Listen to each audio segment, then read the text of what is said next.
long discussions at wala na tayong magawa kasi aprobado na yung budget saka pirmado na nung presidente.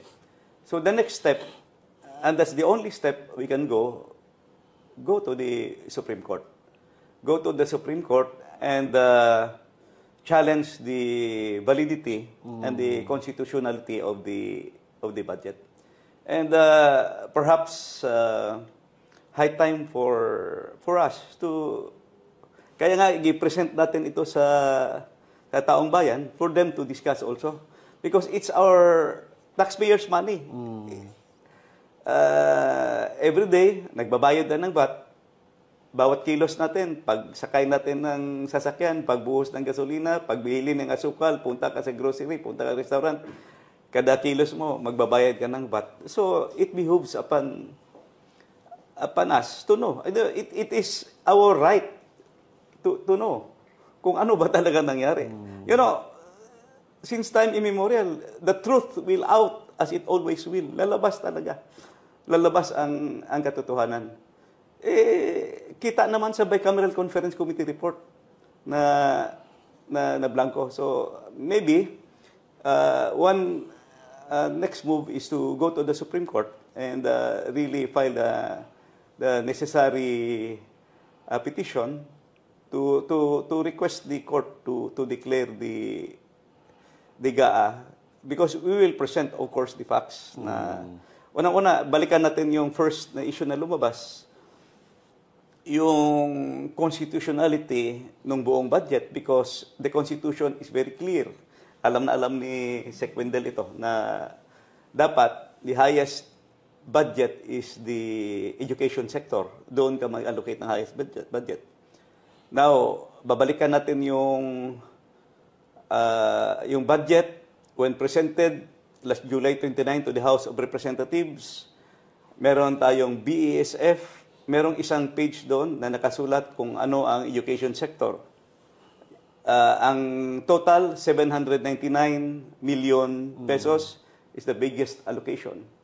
Sinabi rin during the kung babasahin mo yung President's message, nakasulat din, the number one expenditure in terms of appropriation, the highest will go to the education sector, 799 billion. So, nag-match, no? Nagtali. Number 2 is the DPWH, 700 billion. So, nakasulat din sa President message. At sa BASF, yung number 2 yung DPWH na budget. Okay, sa sinabi ko na kanina, yung proseso, first reading, second reading sa lower house, first reading, second reading sa upper house. Yung resulta ng dalawa, i-reconcile mo through Bicameral Conference Committee. Yung output ng Bicameral Conference Committee is clear na binawasan nila ng 31 billion yung 799 billion ng education sector. At dinagdagan ng 288 billion yung DPWH. So 1.1 trillion ng DPWH, overtaken talaga. Kahit idagdag mo pa yung mga dinagdag nila, which I think nag-imbento na yun. Kasi nandoon sa BASF at saka nandoon sa President's message yung pag-submit, sinabi na doon na yung total sa nandoon na. So, dapat yung plus minus mo doon na sa BICAM. At saka yung dinagdag nila na convergence projects, DPWH talaga yan. Alam ni Wendell yan. Yung hindi lang convergence projects, yung dinagdag nila yung salary differential. Siyempre, mas malaki yung salary differential for the teachers kasi malaki yung teaching force compared to the DPWH employees. However, since time immemorial, pagpasok ko pa sa Kongreso, nandyan yan sa MPBF. MPBF talaga yan. Paano mo ipasok sa education sector, idagdag yan.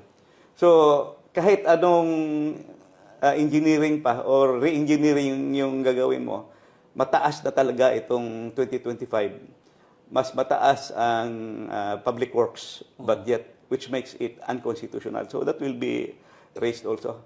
And may laking question, bakit binawasan yung binawasan o tinanggal yung budget ng PhilHealth. The health advocates, health sector, maraming doctors are questioning bakit tinanggal yung 74 billion doon. The 74 billion there is intended for the indirect beneficiaries of the PhilHealth. Kasi yung iba naman, yung direct, ay meron naman silang, nagbabayad sila ng premium, deduction yun sa salaries. Yung indirect beneficiaries, binabayaran natin yun, galing yan sa sin tax law. Yung sinasabi ni Sec. Wendell na may mga automatic appropriations, meron tayong tinatawag na earmark funds. Because the sin tax law says the increment of 103, Republic Act 10351, yung 80% yan will go to universal healthcare. So universal healthcare, that will be the insurance coverage of the indirect beneficiaries. More or less, figures na kita ko that time was, there were 25 million indirect beneficiaries.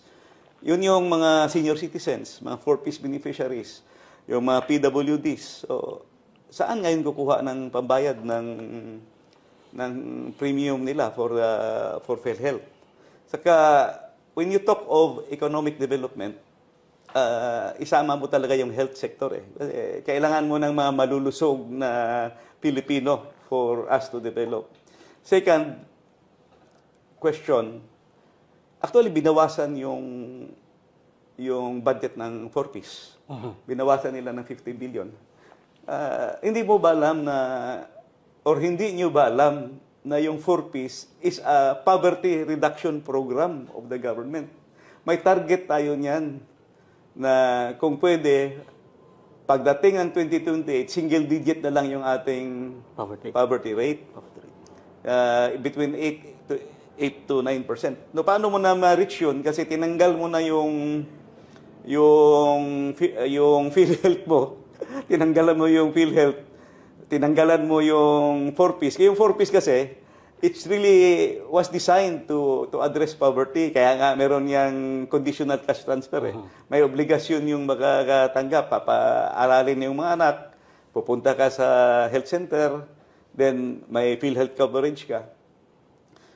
To address development, gusto natin maging aakyat pa yung ating growth ng Pilipinas, kailangan mo talagang increase the GDP, at the same time, address mo talaga yung poverty.